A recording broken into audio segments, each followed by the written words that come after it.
Getting all the attendees, bringing them back into the session. Let's see. Hello, everyone. Sorry about the little delay.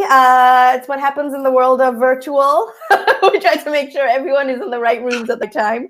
But welcome to this session called How to Get Clients and What You Should Add to Your Marketing Strategy. And I'm joined by the lovely Maria Yacoub, who's the Global Sales Director at the great hotels of the world. So I'm going to make myself scarce and disappear and leave you in the wonderful hands of Maria, and I will be back for a short Q&A in a little bit. Over to you, Maria. Thank you so much, Sabrina. And thank you for the invitation, Pamela and Sabrina, and for all the people who are still there and looking at all the sessions, which are really interesting.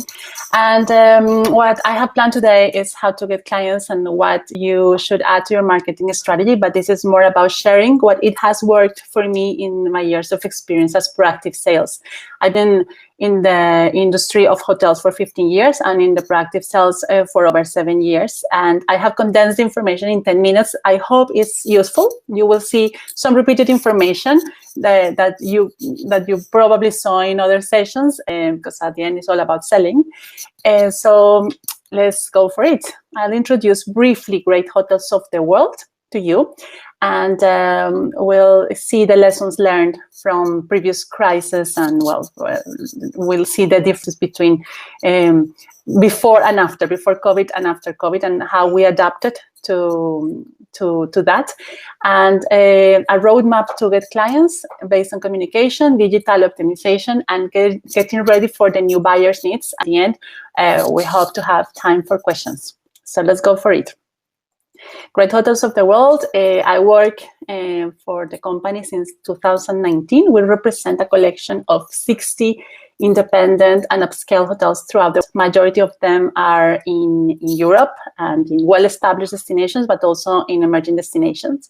And we provide sales and marketing services backed by great technology to enable our member hotels to compete on a global scale, increase their revenue. And my role is getting new clients for them, connecting them with new customers or potential buyers, or planning events for the existing clients that we have in our database, for them to meet with them, and getting the new hotels that join in the collection to meet with them and trying to get new business. So we have a marketing department in charge of other things, but I'm in charge of the face-to-face with clients. But obviously, I have to show you these two pictures. There is a big difference. If you see the pictures above, were two events that we did at the beginning of 2020. You see no masks, no social distancing there. We didn't know what COVID was. We didn't know anything about how to do a Zoom call. And we were very happy. You can see the faces. And then the pictures below represent what we had to do after the lockdown and how we adapted. So it was all virtual meetings. So the same type of meeting, we had it virtually. So obviously face-to-face helps a lot to get new clients. And in the action plan in 2020, we had planned 30 face-to-face events, including attending trade shows, sales trips, road shows, industry events, farm trips, and also lunches and breakfast with clients face-to-face. And that was the best way to get new clients or to get new leads, because clients bring other clients. They in a trade show, you have an agenda, but you also meet people that are not in the agenda. It's very dynamic, so it's easier to get new clients. So at that time, we were not really doing virtual meetings, only face-to-face and cold calling as well to explore new markets. In a role business, in a role like business development, you are measured by the number of calls and the number of customers you bring to the database of new customers, right? And after COVID hit, when COVID hit, we had to adapt our plan, and we said, okay, we cannot close, we cannot wait, because maybe this is not gonna be short. So how we adapted to that? We needed to bring new clients to the hotels. We still needed to grow our database on average 450 to 500 new contacts per year, and we couldn't stop. So what we did was to focus on communication. So we learned from previous crises, from the crisis in 2008, we learned that the survivors of that crisis adapted faster to the new reality, focused on their brand rather than the tactic pricing or promotions. So what they did was retold the brand story, redefine the products. They launched new ones and collaborated with other brands. So it's important that in the roadmap to get clients, you communicate and to find the best ways to communicate. So who should you be talking to? You need to talk to your buyers, but also now more than ever, you need to do new partnerships. You need to speak with the local community leaders if it's important for your business. For us, it's super important because we work with hotels. So for us, we always need to have the destination where our hotels are involved, and also the local artists, for example. We have hotels that have the local artists or the charities involved in everything in this moment. So you need to choose who should you be talking to. Also, what do you have to say? So before it was a great deal, it was about pricing, it was about your brand, not that much. But now more than ever, the brands need to tell the story, the history. You need to talk about your teams, you need to talk about your plans, and you need to talk about your strategies. So create that emotional bond with the client is important. And how should you be communicating? And this, I take the session before from Sabrina. Obviously, you need to choose social media. What is the channel that you prefer? But what is also the channel where your clients are? So in my case, I use a lot, as well as Sabrina, I use LinkedIn and Instagram. I communicate regularly and frequently. Social media is the most powerful tool when you don't have the face-to-face events. But also, even if you had a face-to-face, it's important to be in social media. I have learned how to use LinkedIn and Instagram more than the others. I have clients on Facebook as well. And depending on the client, I communicate in different ways. If it's a new client, maybe LinkedIn would be the best for the first contact, and Instagram would be good for clients that exist already in your database, and Facebook, maybe I do it with my closest clients on Facebook. Other channels, well, like TikTok, I don't use, but the idea is to start using other channels, but focus on the main of the ones that you really prefer, that you are good at. The website also needs to communicate the vision of your brand, and it needs to be consistent and to work with what you post on social media. And email marketing, of course. In our case, we send newsletters with great content to the buyers every month. And calling when you think it's important. In this moment, calling is not as important as before, or no, it's not. Important is not the word. It's not as good as before, because some people are not working full time. So if you call them, maybe it's not the right moment. But we used to call a lot our clients, so that's great. So to size, consumers will want to communicate and share stories. So you create a bond, an emotional bond with them, and they will share what they saw in your brand, or what the experience they had with your brand. Communicate with the local partners and attractions, or whatever is related to you, to your brand, and reach out to them to have more ideas together and to have more visibility. Contact your past buyers and share one exciting piece of news with them. Your past buyers, or people that you had in the maybe in another company where you work for, maybe they could be potential buyers for your new company, or people who never bought anything to you, but they are in our database a bit lost there. You just contact them again and do like a fresh start with them. That helps. That increases also visibility, and they are like a new client for you. And also ask your clients what they want to see, what you can do for them. We did a lot of surveys with our clients. We did 75 virtual meetings with them in 2020, and we were asking them what they were expecting from the hotels. So we could plan and create a new product for them, and we launched a MICE offer, a meetings and events offer, with 21 hotels participating, with offering added values to their customers. So the client said, we don't want a reduction in prices, we prefer to have added values, and all the hotels participated. We have more upgrades, we have welcome drinks groups, we have other activities included, but not pricing, because for the customers told us that they prefer to have that rather than reduction in prices. And this is there are 3 examples that we had from our hotels during the lockdown.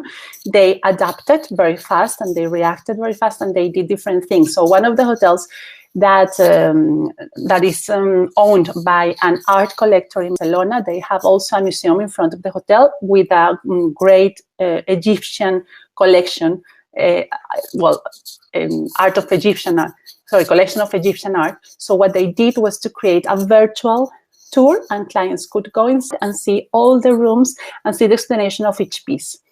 Palacio Estoril in Cascais in Portugal, what they did was sharing the recipes that they had in the restaurants in a very nice video, and they share often on LinkedIn the recipes. Or our hotel in Warsaw, they created an online gift shop with local artists, the products from local artists, and they also share this on Instagram. So these are just examples. Then the second step to your marketing strategy is optimize your digital channels. Obviously, this is like very, everybody will say, yeah, well, this is normal, everybody does it, but it's not true.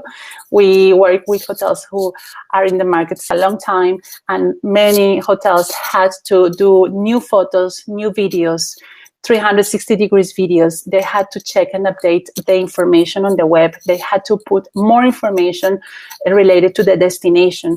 So they needed to adapt to the new needs of the client. And also they needed to put a lot of information about safety and cleanliness, and how the teams were doing different things to make sure they had all the procedures for in place when the client arrived. So they needed to update a lot of things, the measures. For the social distance, they had to put new fact sheets for the meeting spaces. So you need to make sure that your website reflects the moment where we are in this moment, and where the moment you are living, the context and all the needs for them. And also the content is super important.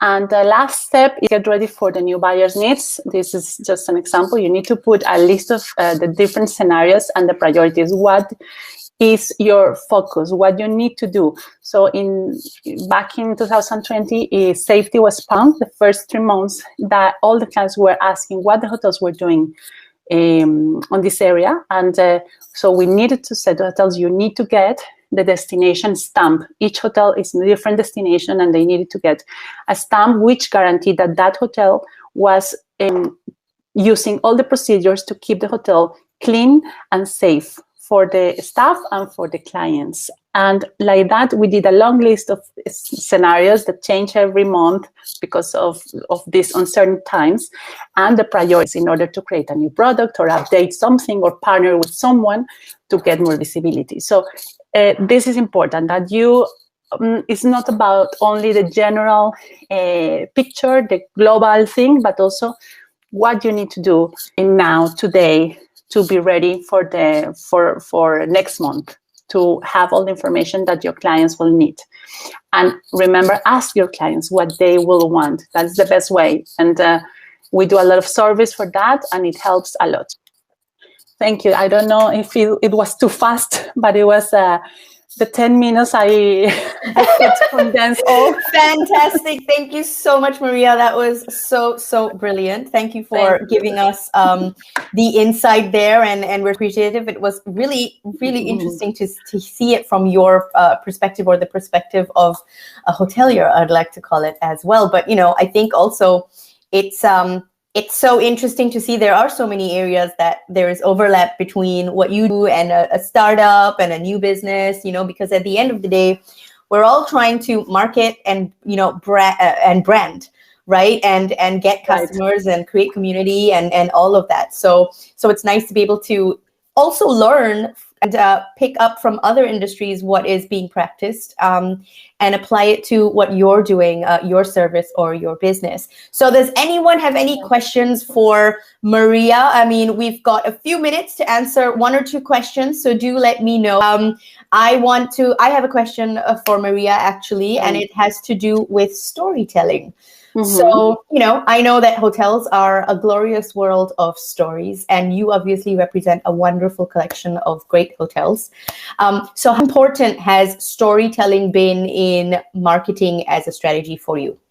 Yeah, it is really important because it's content for us, content that we share through social media, on our web, on our blog, on the newsletters we send to the clients. And it's key. We cannot go anymore to the client, say, this hotel is located here and has this number of rooms, and you have a restaurant and you have a pool, because all the hotels have that. So you need to tell them a story, and in that, our hotels are special because they are independent. So they are like the startups. They are owned by families and they grow.